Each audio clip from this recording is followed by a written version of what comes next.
Store on Cerritos Road.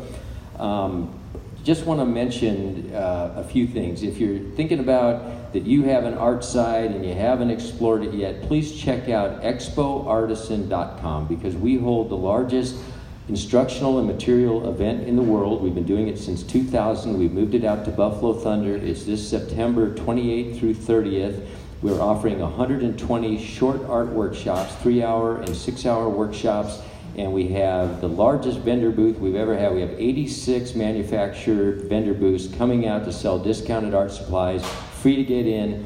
Check out expoartisan.com. And we're with Jim Oliver and Kevin Macpherson. And before we get talking again, Jim, could we get another song? Because I just love your music. Thank you. So for this piece, we'll go a little more deeply. I invite everyone to set an intention for something that may be going on in their life that could be causing a little bit of distress or distortion or disharmony, which then can manifest into disease, dis-ease, disconnection.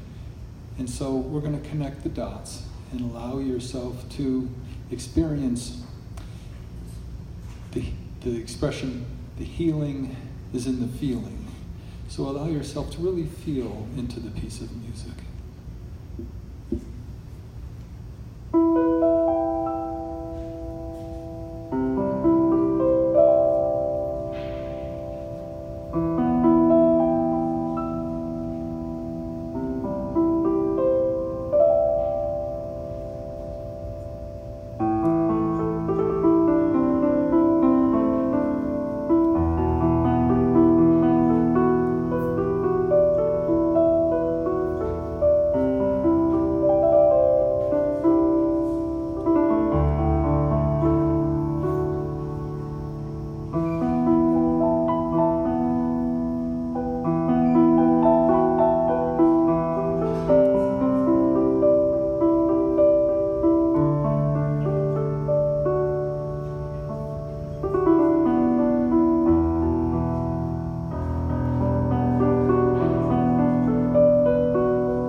incredible. Thank you. What a gift. It's amazing that you're just composing all that on the spot, improvisational, and it's just what an amazing gift you have, Jim. And I'm glad you're sharing it and healing people. And one of the stories that I like to tell people that I learned when I went out to your studio in El Dorado is, you know, there was once a person that was in a coma that had been unable to awake, and they brought him out in an ambulance and they wheeled him in, and Jim played his music, and this gentleman came out of a coma. So if you think that music doesn't have power, you know, it's incredible. So one other thing about music is with the sound, like when we're talking about sound, I was watching a video one time when they started taking grains of sand and they hit different vibrations, and the sand would keep changing shapes, and they even got into the shapes of chromosomes. And I mean, you talk on a cellular level, is that some of the stuff that you were talking about, Jim? Exactly. And, you know, I started piano when I was 5 decades ago, and have tens and tens of thousands of hours of playing music and observing people's response. And when I came to Santa Fe in 1982, one of the very first things I saw was a book on cymatics, which is what you're referring to, where they take a plate of sand, vibrate it, and the sand migrates into a mandala-like pattern. And I was absolutely inspired by that. That was one of the most important things that I experienced.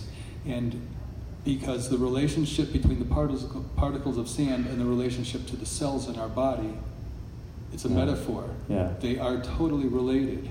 And so when you take a pile of sand, that could represent chaos, and then you play a frequency that represents harmony and balance, and you can visually see those grains of sand migrate, and then you change the pattern, or change the frequency and the waveform, and it changes. And I think the amazing thing too, and this is a question for Kevin, is it goes into light too. Like when you talk about sound is on the lower frequencies, the lower octaves, and you know, we as human beings, if you speed it up, we're like a 42nd octave of energy, and then light is 56th octave or so. And you're like, you look at a Kevin Macpherson painting, like we have a painting that you on the radio can't see that's right behind me.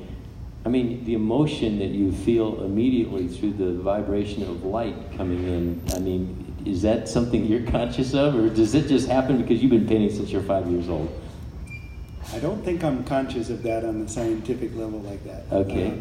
You know, mine is much more a immediate response and visual response, yeah, as opposed to knowing much about the science behind the light. You know, actually, like getting back to the book type of communication, you know, I've been put to sleep sometimes when you try to read too much of the scientific analysis right. of, you know, how an artist works. When you think too much. Yeah, so it's kind of a, it's nice to know that, and I really enjoyed talking to Jim earlier because I believe so much in what he's doing, because I love getting, you know, and believing in acupuncture and the feeling of touch, and I was very ill about 8 years ago, and used sound and frequencies for my healing process, and so I'm very connected with that.